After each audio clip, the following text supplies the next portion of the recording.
Nous avons la joie dans le cœur. Et cette joie dans le cœur vient du fait que nous avons trouvé la vie. Quelqu'un va me dire, moi aussi j'ai la vie. Vous savez, mesdames et messieurs, Dieu, le Créateur, a fixé un temps où il va juger tous les hommes. Tous les hommes vont devoir répondre de leurs actes. Et ce jour, la Bible appelle ça un jour de colère. Les jours de détresse. Ces jours-là, bien-aimé, tu n'auras nulle part où aller. Tu ne pourras pas te cacher. Ces jours-là où le Créateur sera face à ses créatures. Ces jours-là où tous ceux qui ont commis le mal vont devoir répondre. Malheureusement, vous et moi, nous sommes très mauvais. Alors si tu as déjà menti, ce message te concerne. Si tu as déjà volé, ce message te concerne. Bien-aimé, vous devez savoir que lorsque tu meurs, ton corps retourne dans la poussière. Le souffle va rentrer vers le Créateur, mais ton âme va continuer à vivre. C'est pour cela que vous voyez dans les cimetières, on écrit que ton âme repose en paix. Une âme qui repose en paix, c'est une âme qui a fait la paix avec le Créateur. Alors tant que tu as le souffle, Dieu te donne l'occasion de te repentir, d'abandonner le mal, de recevoir la vie qui est Jésus-Christ de Nazareth. Quand on parle de ça, d'autres personnes vont dire moi Jésus, je n'ai pas besoin de lui, je n'ai pas besoin de Dieu. Bien-aimé, tu as besoin de Dieu pour ton âme. Parce que Dieu t'aime. Il ne veut pas que tu passes l'éternité loin de lui. C'est pour cela que Jésus-Christ est venu sur la terre pour mourir pour tous les hommes. Que tu sois blanc, rouge, vert, mauve, je ne sais pas vert, Jésus-Christ est mort pour toi. Raison pour laquelle aujourd'hui tu dois prendre la décision. La Bible dit, le jour où tu entends sa voix, n'endurcis pas ton cœur. Alors accepte Jésus pour avoir la vie éternelle. Ce message va suivre jusqu'aujourd'hui parce que Dieu ne veut pas que tu meurs dans les péchés. Dieu ne veut pas que tu passes ton éternité loin de lui. C'est pour cela que ces messages t'est adressé. Ouvre ton cœur, humilie-toi et tu recevras la vie par Jésus-Christ de Nazareth. Il n'y a pas le salut en aucun autre nom si ce n'est le nom de Jésus. Alors, mesdames et messieurs, réfléchissez et retenez ceci, ne mourrez pas si vous n'avez pas fait la paix avec Dieu. Parce qu'après la mort, ça sera trop tard. Vous savez, sur la terre, nous courons derrière beaucoup de choses. L'argent, c'est pas mauvais, nous en avons besoin. Mais les jours où tu meurs, même ta femme, tes enfants, ne vont pas vouloir qu'on mette même 10 € dans ta poche. Tu iras sans tes crocos, tes voitures vont rester, tes habits vont rester.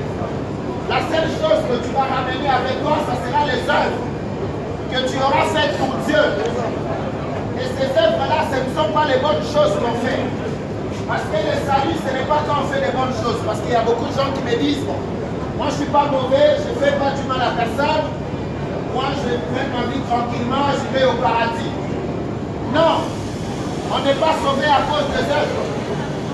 Parce que si tu fais les bonnes œuvres, mais les jours où tu voles, une seule fois on t'arrête, tu fais la prison.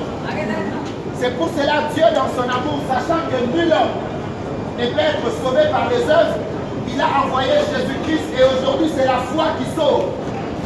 Tu dois croire à celui qui a été envoyé et tu dois lui donner ton cœur. Tout ce que Dieu a besoin, c'est ton cœur. Il n'a pas besoin d'abord de ton argent. Il a besoin de ton cœur.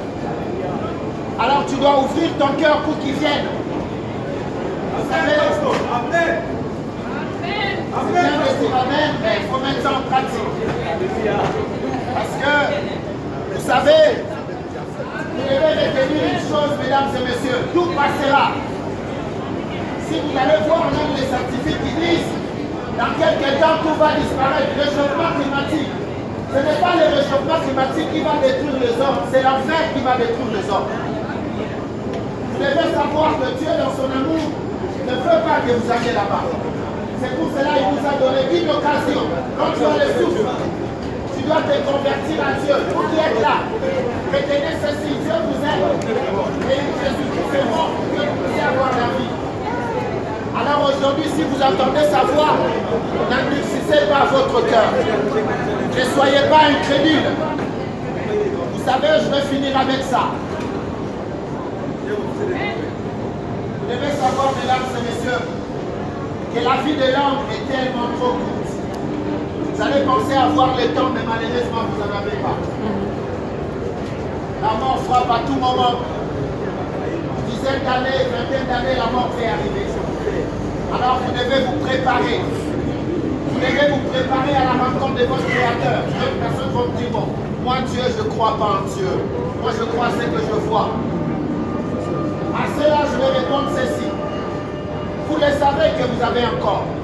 Ce que je vois, vous le savez que vous avez une âme. Et vous savez aussi que vous avez un esprit. Qui a déjà pris son esprit? Personne. Tu sais que tu as un esprit, mais tu ne l'as jamais vu. Et tu sais que cet esprit-là te parle. Tout le monde sait qu'il a un esprit, mais qu'il n'a jamais vu. C'est de cette façon-là que se présente Dieu.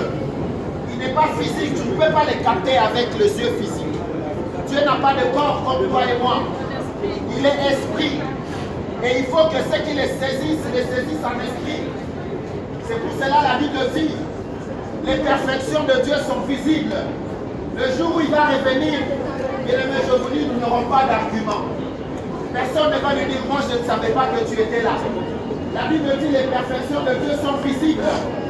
Lorsque tu regardes ces créatures, tu peux le voir. C'est lui qui a créé mon téléphone, je ne l'ai jamais vu. Je sais que c'est Samsung, mais je ne l'ai jamais vu. Mais lorsque je vois la façon dont son œuvre est parfaite, je me dis, bah oui, il a réfléchi. Mesdames et messieurs, ce soir, vous devez croire à l'évangile, s'il vous plaît.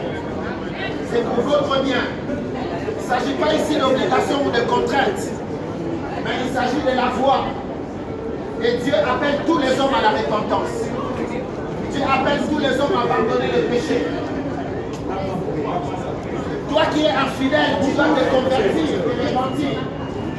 Toi qui as de la haine dans le cœur, tu n'as pas pardonné aux gens celui-là jusqu'à ce que je mourrai. Jamais je ne les pardonnerai.